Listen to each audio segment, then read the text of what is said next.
তাহলে কি বোঝা গেল বিরাদর ইসলাম? বেওয়ানা নামক জায়গা, যেটি একটি শুধু মাত্র জায়গা ছিল, যাকে না জান্নাতের বাগান বলা হয়েছে কোরআনে, না আমার নবী জান্নাতের বাগান বলেছেন, না জান্নাতের অংশ, না জান্নাতের টুকরা বলেছেন। তো একটি আম জায়গা, যে জান্নাতের টুকরা না দুনিয়ার একটি অংশ, সেই জায়গাতে জানোয়ার জবাই করার মিন্নত মেনেছেন একজন সাহাবী। আমার আপনার নবী তাকে অনুমতি দিয়েছেন।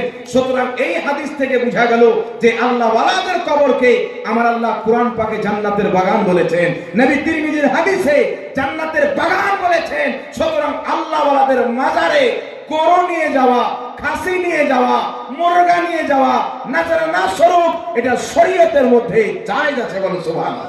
সুবহানাল্লাহ, সুবহানাল্লাহ। এখন বাংলাদেশে কিছু শয়তান বেরিয়েছে দাড়ি টুপিওয়ালা, তারা মানুষকে বোকা বানাতে চায়, বলছেন নবীর রওজা বলা যাবে না। আর এইদিকে আল্লাহ বলছেন ওয়াল্লাযীনা আমানু ওয়া আমিলুস সালিহাতি ফি রাওদাতিল জান্নাহ, যারা ঈমান এনে ভালো কর্ম করে কবরে যায়, আল্লাহ বলছেন তাদের কবরটা জান্নাতের বাগান, রওজা ফি রাওদাতিল জান্নাহ। সুতরাং নবী মুস্তাফাকে যারা জান্নাতি মানবে তারা নবীর কবরকে রওজা বলবে।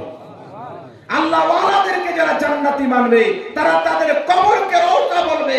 এটা আমার ফতোয়া না, আল্লাহ নিজেই কোরআনে শিক্ষা দিয়েছে যে আমার ঈমানদারের কবরকে আমি জান্নাতের বাগান বানিয়ে দিই, রওজা বানিয়ে দিই। যারা আল্লাহর কোরআনকে মানে তাদের জন্য আল্লাহ ওয়ালাদের মাজারকে রওজা বলা জায়েজ আছে। বলেন সুবহানাল্লাহ। সুবহানাল্লাহ, সুবহানাল্লাহ। আমরা তাহলে সুন্নাত ওয়াল জামাত, আমরা আল্লাহর কোরআনকে মানি, নবীর হাদিসকে মানি। জাহিলদের ফতোয়া আমাদের নিকটে চলে না, আমাদের নিকটে চলে আল্লাহ আল্লাহর রাসূলের ফতোয়া চলে। বলেন সুবহানাল্লাহ। এখান থেকে কি বোঝা গেল? কোরআন পাকে আল্লাহ ওয়ালাদের মাজারকে আল্লাহ জান্নাতের বাগান বলেছেন। নবী মুস্তাফা তিরমিজির হাদিসে আল্লাহ ওয়ালাদের মাজারকে জান্নাতের বাগান, রওজা বলেছেন। সুতরাং আল্লাহ ওয়ালাদের মাজারকে রওজা বলা এটা আল্লাহর কোরআনের তরিকা, নবীর হাদিসের তরিকা। এইবার চলে আসেন, এখানে যত উলামায়ে কেরাম আছেন সবাই একটি কিতাব পড়েছেন, যে কিতাবটির নাম হলো নুরুল আনওয়ার। নুরুল আনওয়ারের লেখকের নাম হচ্ছেন ইমাম মোল্লা জীবন রাহমাতুল্লাহ আলাইহি, যিনি আওরঙ্গজেব বাদশাহ রাহমাতুল্লাহ আলাইহির ওস্তাদ ছিলেন। ফাতোয়া হিন্দিয়া যখন লেখা হয় ওই সময়তে তিনিও শামিল ছিলেন। ইমাম মোল্লা জীবন রাহমাতুল্লাহ আলাইহি বিখ্যাত ফকিহ, বহুত বড় মুহাদ্দিস, বহুত বড় ফকিহ, যাদের ব্যাপারে আল্লাহ বলেছেন ইয়া আইয়ুহাল্লাযীনা আমানু আতিউল্লাহ ওয়া আতিউর রাসূল ওয়া উলিল আমরি মিনকুম। আল্লাহ বলেছেন ঈমানদার আল্লাহর হুকুম মানো, রাসূলের হুকুম মানো, ওয়া উলিল আমরি মিনকুম, হুকুম দাতাদের হুকুম মানো। উলিল আমর কে? হযরত জাবির ইবনে আব্দুল্লাহ থেকে ইমাম হাকিম সহিহ সনদে হাদিস লিখেছেন, হাকিম আল মুস্তাদরাকে, যে উলিল আমরের অর্থ হচ্ছে হক্কানি আলিম, হক্কানি ফকিহ। বলেন সুবহানাল্লাহ। তো হক্কানি ফকিহ ইমাম মোল্লা জীবন রাহমাতুল্লাহ আলাইহি, জিনাকে আহলে হাদিসও মানে, জিনাকে দেওবন্দিও মানে। আর যে বর্ধমানের গোপাল ভাঁড়, ওর বাপ শাওকাত জোলাইনার লেখা কিতাব পড়ে মৌলভী হয়েছে। সবারই মাদ্রাসায় পড়ানো হয়। ওয়াহাবিদের বড় মাদ্রাসা দারুল উলুম দেওবন্দের নিসাবে এই কিতাবটি রয়েছে। এই কিতাব না পড়লে মৌলভী হবে না, ব্যাটারি হয়ে বাড়ি আছে।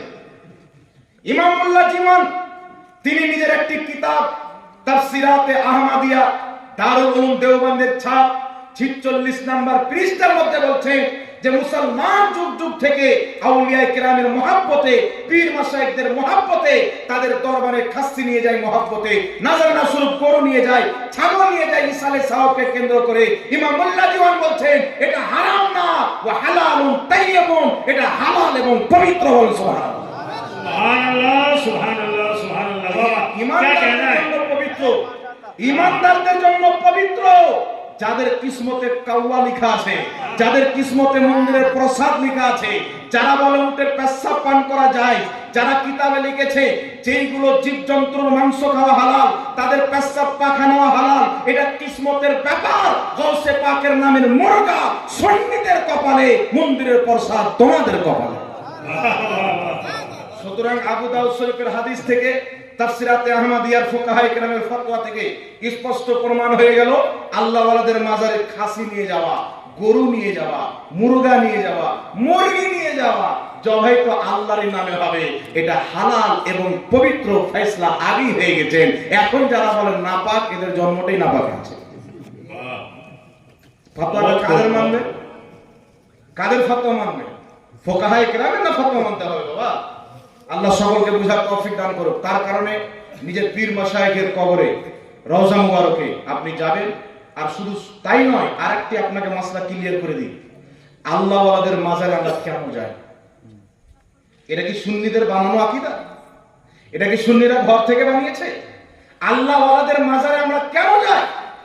আজকে এখানে হযরত সৈয়দ শাহ নুরুল হোসেন আল বুখারী রাহমাতুল্লাহ আলাইহি মাজার শরীফ সামনে দেখতে পাচ্ছেন। আপনারা আছেন কিনা জিয়ারত করতে? এরকম আছেন কিনা? আসতে হবে।